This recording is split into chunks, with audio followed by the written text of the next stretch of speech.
আসসালামু আলাইকুম, good morning guys. কি অবস্থা, কি খবর সবার? তো ঠান্ডার জ্বালা সইতে না পারে শেষ পর্যন্ত আমার আম্মুরে দিয়ে হ্যান্ড গ্লাভস কিনাইলাম। একদম সকালে আমি গাড়ি চালাতে পারি না, হাতগুলো একদম শক্ত হয়ে যায় ঠান্ডায়। পরে আমার আম্মুরে বললাম যে নোয়াপাড়া বা মদনহাট জেলা হাতের জন্য গ্লাভস নিয়ে আসতে। আমার আম্মু কি করছে, 130 টাকা দিয়ে হ্যান্ড গ্লাভস কতগুলো আনছে। ওগুলা হচ্ছে যে আমাকে একবার 100 টাকা বলছিল, আমি নিই নাই। অবশ্য বাইক চালানোর জন্য যে হ্যান্ড গ্লাভস গুলো আছে ওগুলো আমার আম্মু চিনবেও না, পাবেও না। যেই দিন কিনছে ওই দিন আমি ছোট বাইকটাকে হ্যান্ড গ্লাভস এর কথা বলতেছিলাম, ও বলতেছে যে ওর কাছে হ্যান্ড গ্লাভস আছে, ও নাকি কোথায় টার্বে গেছিল ওইখানে পাইছে। আমি বলতেছি নিয়ে আয় দেখি আমার থেকে হয় কিনা। তো আনলো, দেখলাম যে এগুলো হচ্ছে যে বক্সিং করে যে ওই হ্যান্ড গ্লাভস গুলা। তারপরে আমার হাতে হয়েছে একটু বড় হয়েছে, তারপরেও আমি গাড়ি চালাইতে পারতেছি। তো ওইগুলো আমি ওর থেকে কিনে দিলাম। এগুলো অবশ্য অনেক পুরানো হয়েছে, আমি কিনবো করে আর কিনতেও পারতেছি না, অবশ্য সময়ও পাচ্ছি না। গাড়ি ওয়াশ করতে যাচ্ছি আজকে 3-4 দিন যাবত, একবারও গাড়ি ওয়াশ করতে পারি নাই। গাড়ির চারপাশে এই যে ফাঁকি কাক এগুলা পায়খানা করে রাখছে, এগুলা শুকাই গেছে একদম। প্রতিদিন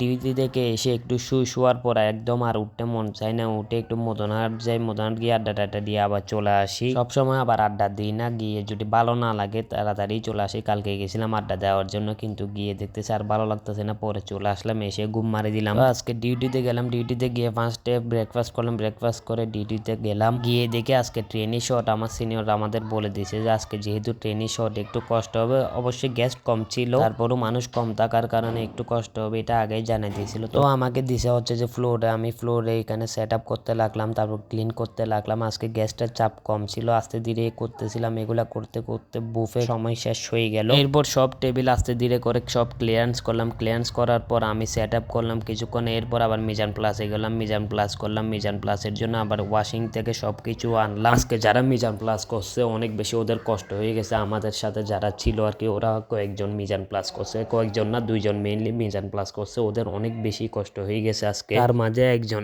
একা ফুল ফ্লোর ক্লিয়ারেন্স করছে। সবার পরিশ্রমের ফলে আল্লাহর রহমতে কাজগুলো সব সুন্দরভাবে শেষ হয়েছে। তো দুপুরের দিকে লাঞ্চ করে আসলাম, লাঞ্চ করে এসে আবার আমরা ফ্লোর ক্লিয়ারেন্সে গেলাম, ছয়তলা করে। এগুলা করে এসে সবাই আবার নেপকিন বানতে শুরু করলাম। তারপর 2-3 জন মিলে আমরা সবাই পাড়াবার সব নেপকিন বানিয়ে ফেললাম। নেপকিনটা আমরা একটু তাড়াতাড়ি বানানোর ট্রাই করি, কারণ আমরা জানি যে নেপকিন বানাই ফেললে আমাদের সবার ছুটি হয়ে যাবে। তারপর নেপকিন টেপকিন বানানো শেষে ওইগুলা সুন্দর করে রেখে আসলাম। রেখে টেকে এসে টুকটাক একটু কাজ করছে, একটু কাজ করার পর আমাদেরকে ছুটি দিয়ে দিছে। ছুটি হওয়ার পর এত যে শান্তি লাগে এটা বলার বাইরে। তো আজকে চা খাই নাই, এমনিতে বের হয়ে আমরা প্রতিদিন চা খাই, কিন্তু আজকে খাই না। আজকে তাড়াতাড়ি বাসায় আসার জন্য বের হয়ে গেলাম। বের হয়ে গাড়ির কাছে আসতে দেখি পাখিটা অবস্থা খারাপ করে ফেলছে। আমার গাড়ির এমনিতে তো পায়খানা করে রাখে, আজকে দেখতেছি সিটের উপর এখানে উড়াদুরা কি করছে আল্লাহ জানে। আমার কাছে ডাস্টার বা তেনামেনা কিছু ছিল না, আমি হালকা পাতলা হাত দিয়ে ওইগুলা মুছে দিলাম। ওইগুলা মুছে টুছে আল্লাহর নাম নিয়ে রওনা দিয়ে দিলাম বাড়ির উদ্দেশ্যে। তো আজকের ভিডিও এতটুকু, ইনশাল্লাহ নেক্সট ভিডিওতে দেখা হবে। আল্লাহ হাফেজ।